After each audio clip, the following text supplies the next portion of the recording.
అక్షరం తీసుకుందాం ఒకసారి.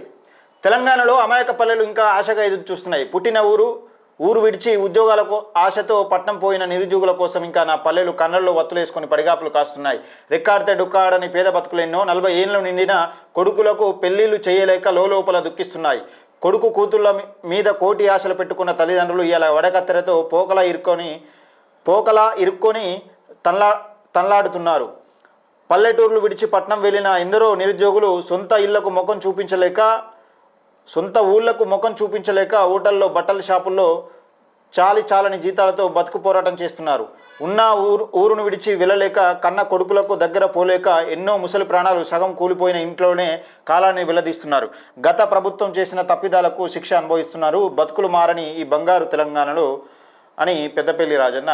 నేను చెప్తున్నా కదా, ఉపాధి లేక చాలామంది ఇబ్బందులు పడుతూ ఉన్నారు, నిరుద్యోగం పెరుగుతూ ఉన్నది. కానీ తెలంగాణ రాష్ట్ర సర్కారులో బడ్జెట్ కరువు అయిపోయింది. ఇక్కడ బడ్జెట్ లేదు. మొత్తం తెలంగాణ రాష్ట్ర అప్పుల కుప్పగా మొత్తం మార్చేసిరు. తెలంగాణ రాష్ట్రాన్ని నిండు కుండలాగా ఉన్న తెలంగాణ రాష్ట్రాన్ని ఖాళీ కుండ చేసేసిరు.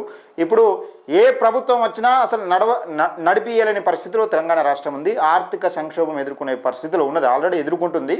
నిరుద్యోగం లేదు, అసలు కనీసం బ్రతకడానికి ఒక ఉపాధి చూపించే దాఖలాలో ఈ ప్రభుత్వాలు లేవు. దాన్ని ఉద్దేశించి మంచి పెద్దపల్లి రాజన్న ప్రజాక్షరం.